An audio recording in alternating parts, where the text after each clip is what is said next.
Hey guys, so one of my longtime friends on this channel pointed out that I hadn't really given an update on Bob and Skittle or Deku and Lord Seagram in a while, and I realized they were right. Um, I've kind of,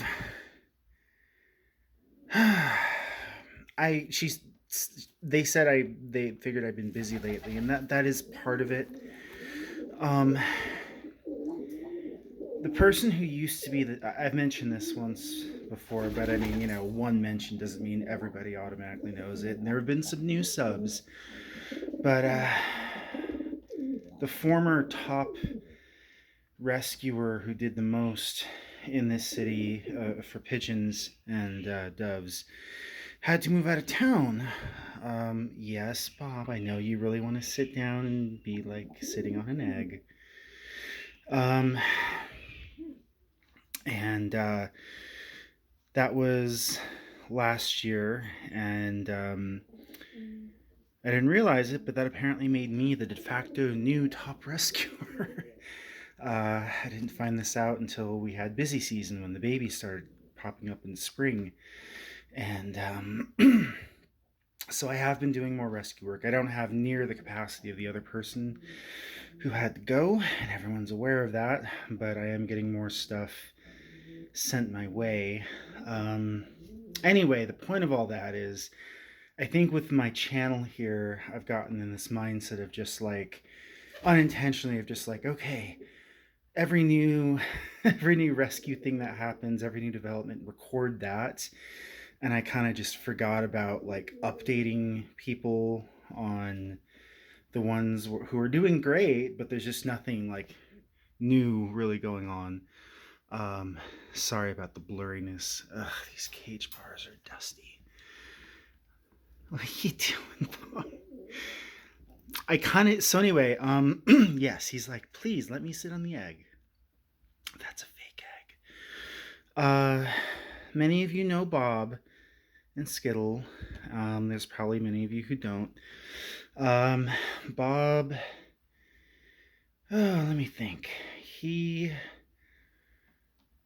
I got him in 2023, late 2023.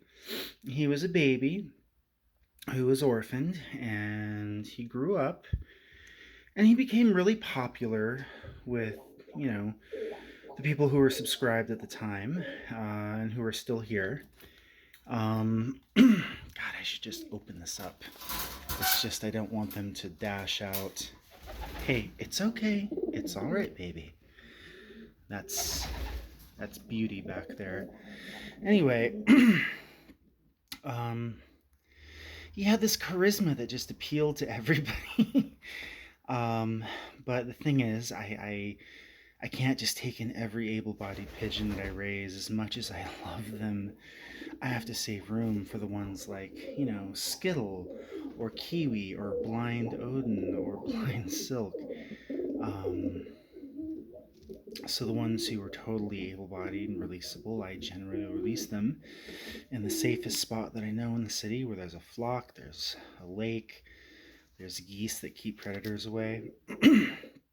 So everyone was sad that Bob was going to be released, but they understood. And I record all my releases usually. So I have the video of this, but I went to release Bob. When I do that, I put out seeds to attract the pigeon flock at that particular park. And he got out of his carrier and he walked over and like looked at them, and then he looked at me and he flew to my shoulder. Now, I have had releases where they're shy about new birds and they'll be kind of hesitant, but eventually they ease into it. They never come back to me and they never fly to my shoulder. Bob very clearly told me, hey, look, like he seemed to understand what I was offering him. He was like, yeah, I get it.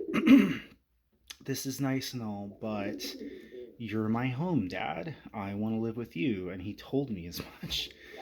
So I was like, all right, let's go back home, buddy.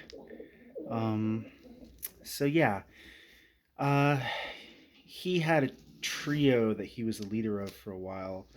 I believe the person who asked me about him calls them Bob's cuties. One of them was a an orphan baby who had fancy feet feathers. We called her Fancy. The other one was Gem. I thought Gem was a pet at first because she was very hand tame, even though she seemed to be an adult. But as soon as she met other birds, she went full feral. I think she may have been a baby that was hand raised, um, and had just recently passed puberty and got released by another rehabber, probably. So she fell in with Bob. So did Fancy. Both of them kinda. You okay, Bob? Why are you breathing so hard? You alright? Am I making you nervous? He loves me, but he's still like, yeah, here, go. Go sit on your egg, buddy. It's okay. He's like, don't tell me what to do, Dad. Bob does what Bob wants to do. Why are you stressed, buddy? Well, I did just clean up the cage. I added a couple new things. I think he's a bit stressed about the change. So anyway, Fancy and Gem both, they really didn't like the limited space of my home, and they were starting to get unhappy. Fancy was a bit small. Um, I thought she might be a bit frail, and she may have had a little bit of domestic bird in her because of her feet. I wasn't sure. So I got her to Phoenix, and she lives in the habitat there now at that sanctuary. Jem desperately wanted a mate, just any mate, and all my birds at the time were paired up and they weren't interested. She was really unhappy, so a friend of mine that I trust has a semi indoor outdoor flock that he takes care of, a small one, and Jem joined them. Um, so, anyway, Bob was just kind of a happy single guy for a while, and I got her in recently. As you can see, she's got a she's got a bum wing. That's her left wing. It was healed, the bone mended before I got her. The person taking care of her said that they bandaged a vet bandaged the wing to get it to heal properly, but like that shoulder is really crooked, and I have to trim the flight feathers a bit, otherwise she trips over her own wing. It's a really badly healed wing. I was gonna hang on to her for a bit, and she was actually all set to go to Phoenix with my friend who takes some of my extra rescues up there sometimes. And before that trip happened, these two fell in love. Bob, for the first time in his whole life, showed interest in a mate. Observing some of their behaviors, I actually think Bob might be a girl, but not 100%. When I had Jem looked a whole lot like Bob, and I was worried about telling them apart. So I put a, yes, I know. Where is it? I put a red band on his leg and I put a green band on hers. Because I didn't want to like release Bob to that flock when he wanted to stay here and keep Jem here when Jem wanted to go out there. So anyway, yeah, they live up here. They're very happy. I don't open this a lot to let them out. I try to let Bob out to supervise his some out time, but I can't just leave the door open for them to just come and go as they please because she can't fly, and she tries to go out and drops like a stone and can't get back up because this cage is actually not on the ground. I have tried putting them in a grounded cage before, but they were so unhappy with the change that they actually started arguing with each other. And then when I put them back where they know, they were cool again. So it's kind of a.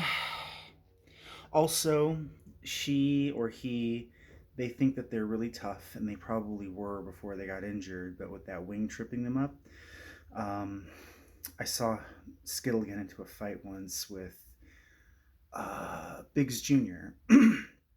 And Biggs had her on her back, and she was defenseless. So yeah, I can't really put them in a position where she gets out. I really wish I could for Bob's sake.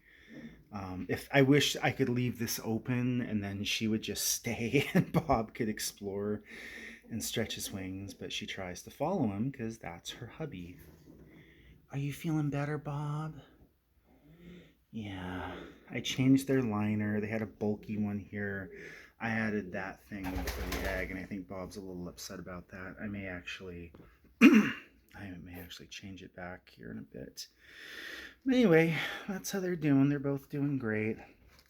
They get little friends up here, hang out with them sometimes, like 4K and his wife Logan.